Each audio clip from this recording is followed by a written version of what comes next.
बिस्मिल्लाहिर्रहमानिर्रहीम, अस्सलाम वालेकुम वरहमतुल्लाहि वबरकातुहू। जश्न पाकिस्तान का असल मकसद ये है कि पाकिस्तान को सरसब्ज़ व शादाब बनाया जाए और हमारा ये मिशन है अल्हम्दुलिल्लाह। और उसके तहत आज हम रिनाला कोट DPS में मौजूद हैं।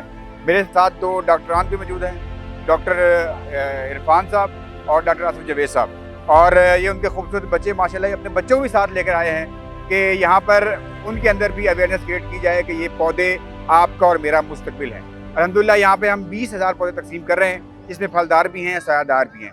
और ये क्योंकि DPS है और यहाँ पे एक बहुत बड़ा इवेंट हो रहा है और यहाँ पर जो बच्चे हैं उनके लिए हम ये इंतजाम किया है। और जो इनके आने वाले लोग हैं, को रोड चल रहा है तो रोड पे जो लोग शहर से आ रहे हैं या शहर को जा रहे हैं तो वो भी अपने घरों के लिए पौधे लेकर जा रहे हैं। अल्हम्दुलिल्लाह अल्लाह के फजल करम से मकसद क्या है? मकसद ये है कि लोगों में अवेयरनेस क्रिएट की जाए, पौधे प्रोवाइड किए जाएँ लोगों को। लोग आजकल क्योंकि लोग जो हैं अपने आप पर खर्च करना बहुत मुश्किल हो गया लोगों के लिए, और इसलिए हम कोशिश करते हैं कि साल में एक बार या 2 बार उन तक पौधे ज़रूर पहुंचाए जाएं ताकि वो लोग जो हैं पौधों के साथ अपनी उनसीयत, अपनी मोहब्बत को कायम रख सकें। तो मैं बहुत शुक्रगुज़ार हूँ प्रोफेसर साहबान का और अहलियान रिनाला खुद का कि जिन लोगों ने ये इवेंट को कामयाब भी किया और लोग पौधे लेकर जा भी रहे हैं। और इंशाअल्लाह रहमान हमारा मिशन ये है कि हम इस पाकिस्तान को सरसब्ज़ व शादाब बनाएंगे और उसके लिए हम अपनी कोशिश करेंगे।